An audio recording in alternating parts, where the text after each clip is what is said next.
First tonight, a deadly 4th of July accident involving a homemade cannon.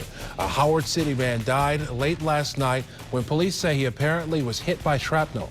Neighbors say it followed a day of cannon fire meant to celebrate Independence Day.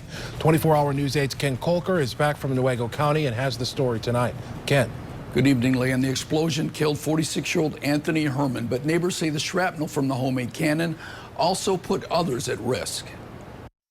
A chunk of shrapnel came through here. We saw that the clothesline was snapped, and then we found this. A gouge in Dan Fitzgerald's yard on Pettit Lake in Croton Township. He said he talked to neighbors who told him they had been sitting on their back deck at the time. He heard something go through the trees and land behind him. Shrapnel from a home more than 150 yards away on the lake, where Anthony Herman died in an explosion. State police said Herman lit the homemade cannon about 10:45 last night, celebrating the 4th of July weekend, when something went wrong. The cannon exploded, police said, with shrapnel apparently hitting him in the chest. A neighbor said it appeared he had moved away from the cannon after lighting it. We heard a loud explosion, and then we heard sirens and stuff. Somebody else started CPR, believing he was suffering a cardiac arrest before rescuers arrived. But state police say he died at the scene. Neighbors said Herman had been firing from steel cannons about a foot tall. You know, they're approximately that big around, solid bar steel.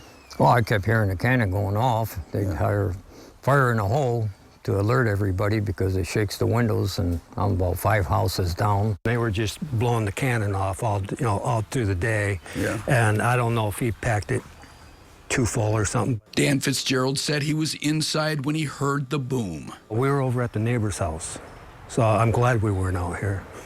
Because if he had been? Yeah, we could have been hit by that.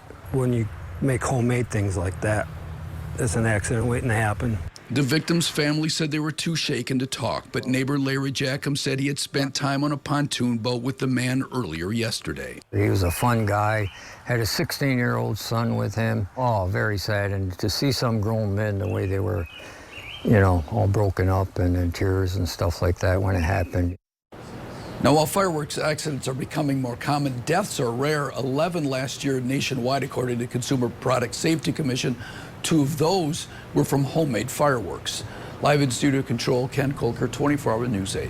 And Ken, this homemade firework, is this something that police are saying was legal for him to be using? You know, the fireworks are legal. They have not said. There was nothing in the press release about that. But of course, several years ago, fireworks were made legal. So there's no indication that that was not legal. All right. Ken Kolker reporting tonight in the control room. Thank you, Ken.